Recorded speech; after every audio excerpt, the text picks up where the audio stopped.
no curso Como Estudar Online para o Enem. Chegamos ao final deste módulo Aprendendo a Aprender. A gente falou sobre formas de aprender, a gente falou sobre como estudar com vídeos, com exercícios, com redação, ensinando os outros, e agora a gente vai falar sobre 3 tópicos que a galera pergunta muito e tem bastante dúvida, que é revisão dos conteúdos, resumo dos conteúdos e memorização. Então essa aula está dividida em 3 partes, uma para cada um desses tópicos. Vamos começar a falar sobre revisão dos conteúdos. E para falar de revisão, a gente vai dividir em 2 tópicos: revisão a curto prazo e revisão a médio e longo prazo. Vamos começar falando sobre a última, sobre revisão a longo prazo. E eu gosto de fazer a analogia com os treinos de natação que eu já fiz aqui no curso.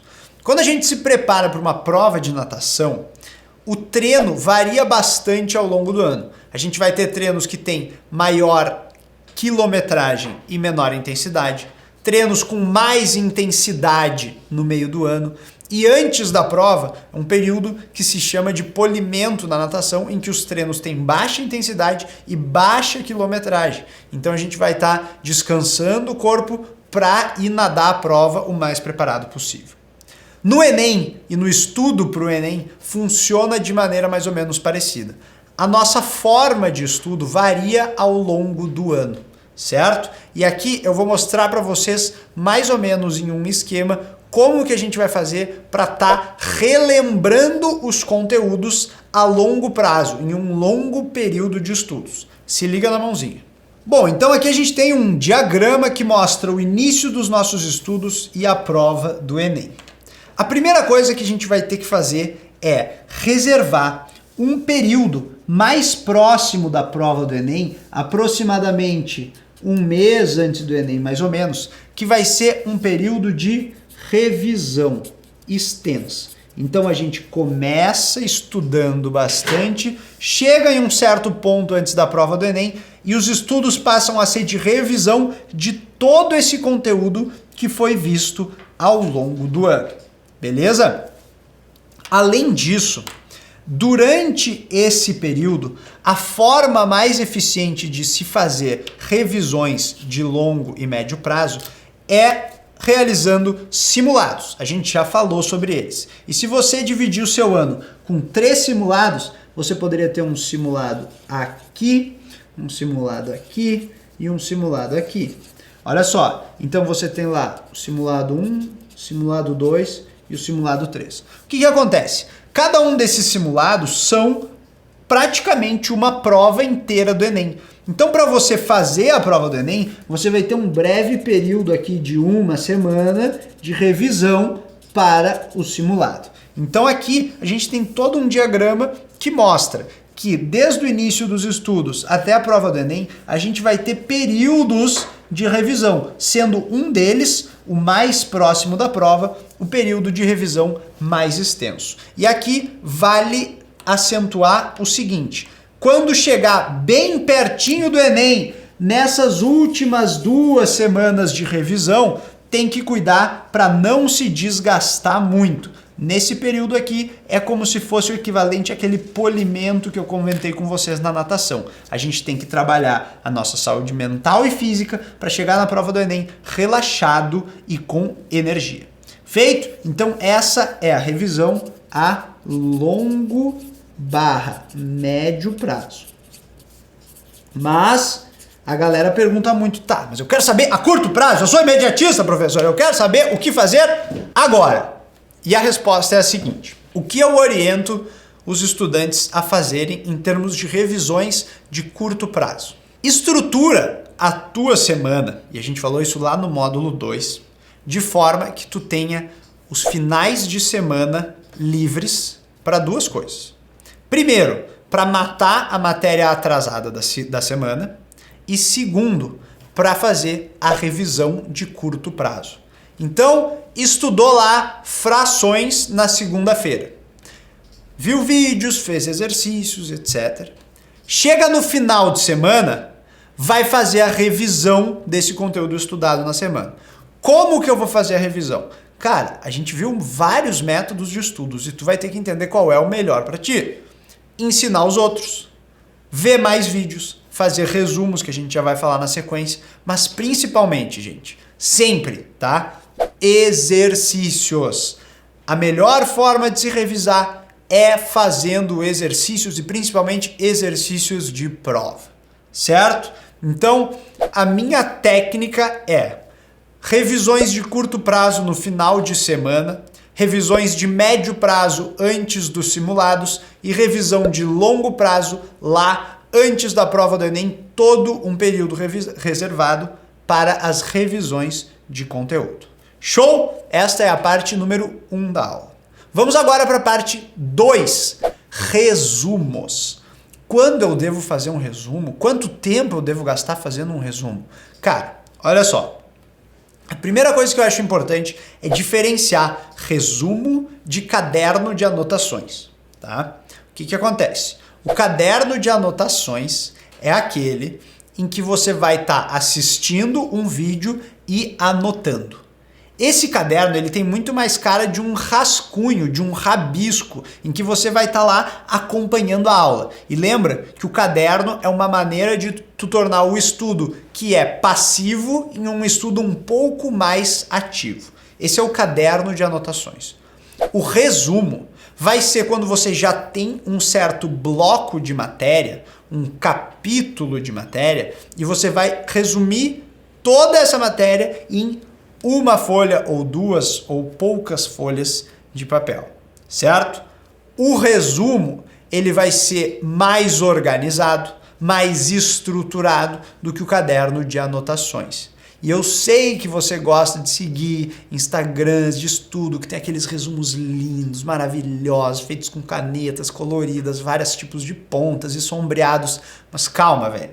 O importante do resumo é fazer o resumo. A parte artística é interessante? Ela é. Tem gente que aprende visualmente com as cores? Tem bastante gente que aprende com as cores, que usa a estrutura do resumo como forma de aprender. Mas tem gente que não. Então cuida, não perde horas e horas do teu dia fazendo um resumo de uma matéria para deixar ele o mais lindo possível. O resumo ele tem que ser funcional. Dentro dele tem que conter os principais tópicos da matéria e ele tem que servir como um lembrete, como uma revisão futura. Lembra? A gente acabou de falar, revisão. Quando tu for revisar antes dos simulados, o que tu vai usar? O resumo que tu fez, certo? Então, esse é o tópico de resumos. Tem que fazer? Tem que fazer. Quanto tempo eu devo demorar? Cara, eu diria que 1 hora ou talvez 2 horas para fazer um resumo legal, bonito, contendo tudo o que precisa. O que mais? Importante, utiliza as técnicas que a gente viu na última aula, velho. Grava o áudio lendo o resumo para ti mesmo depois. Vai te ajudar bastante e é super rápido de fazer. Show de bola? Então falamos sobre revisão, falamos sobre resumos e agora vamos para a parte número 3. Vamos falar sobre memorização dos conteúdos. A gente já falou bastante sobre memorização, talvez você não tenha percebido, mas todas essas formas de aprender, elas estavam relacionadas com memorização, com conseguir lembrar dos conteúdos, aprender os conteúdos.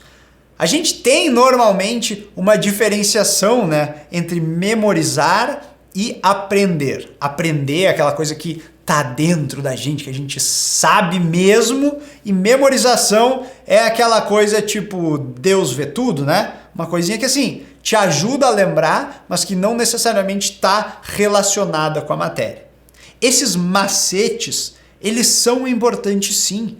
É importante a gente ter associações das matérias com outras coisas. Não precisa saber toda a física dentro da física. Tu pode relacionar a física com uma música, com uma frase, com uma história, com um filme. Então essas técnicas de memorização, elas estão sempre associadas a fazer associações. Por exemplo, tem tem um conteúdo que eu inventei, uma frase e que a galera pira e ela nunca esquece. Deixa eu mostrar para vocês aqui. Sabe lá aquele conteúdo dos prefixos? Não em português, os prefixos que a gente usa mais na matemática, na física, na química também. Quando a gente tem lá quilômetro, hectômetro, decâmetro.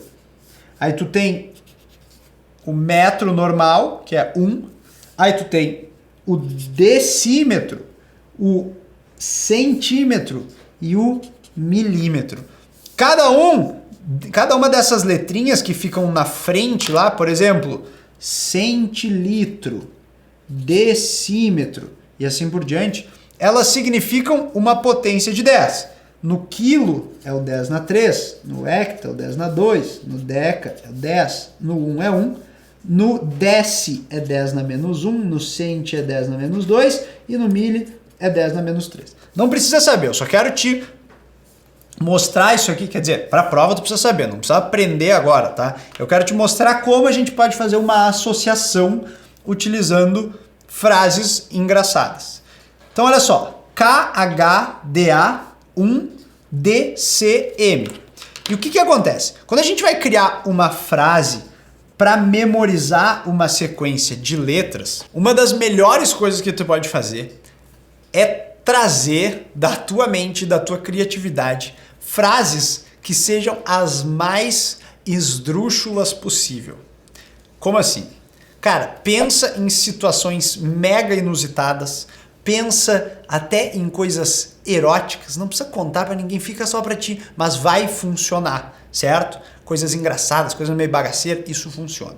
Então olha só, deixa eu te mostrar uma frase que eu criei para decorar esses prefixos aqui. É importante que essas frases estejam inseridas em uma história. E a história que eu criei é a seguinte: tinha um prédio e aí tinha um menino, uma menina que estava com muita vontade de ir no banheiro e não encontrava banheiro em lugar nenhum. O que ele conseguiu fazer? O único banheiro que ele conseguiu encontrar foi subindo no elevador do prédio, indo lá para o terraço, botando-se, acocando no terraço e fazendo o seu cocozinho lá de cima do prédio até o chão. Sabe o que essa pessoa estava fazendo nesse momento? Ela estava dando um cagadão de cima do prédio. Cagadão de cima. Que besteira completa, não é verdade? Sim, mas agora, velho, vai dizer que tu não vai lembrar do cagadão de cima quando tu chegar lá na prova do Enem e precisar saber a ordem desses prefixos aqui. Não é verdade? Então a dica para essas técnicas de memorização é essa: inserir dentro de uma historinha e criar as histórias mais bizarras e esdrúxulas possíveis. Porque isso causa, sabe o quê? Emoção. A gente ri. É engraçado pensar na pessoa fazendo cocô de cima do prédio. E por isso a gente memoriza. Então a memorização, ela tá sempre associada à emoção. E por isso ela funciona. Show, gente! Então, módulo Aprendendo a Aprender está chegando ao fim. Falamos sobre muitas coisas. Eu espero do fundo do meu coração que eu tenha conseguido te ajudar a entender um pouquinho melhor como funcionam esses mecanismos de aprendizado e que principalmente você consiga ter se conhecido melhor e entendido, nossa, então é por isso que eu entendi aquela matéria, porque eu fiz essa ou essa associação, porque eu usei essa ou essa técnica de estudo. Fico muito feliz de conseguir ajudar vocês e não para por aí. Temos mais aulas. O próximo módulo a gente vai falar sobre técnicas para dar o máximo, mas para tirar leite de pedra nos estudos. Como? Falando sobre os momentos fora dos estudos. Você já tem todas as ferramentas até aqui para mandar muito bem estudando online. Claro, né? Tudo depende de você, da sua disciplina e da sua motivação. Agora, no próximo módulo, a gente vai ver, fora desses horários de estudos, o que você pode fazer para dar o máximo dentro dos horários de estudo. Feito? Eu espero vocês no quarto módulo e último do curso Como Estudar Online para o Enem. Valeu!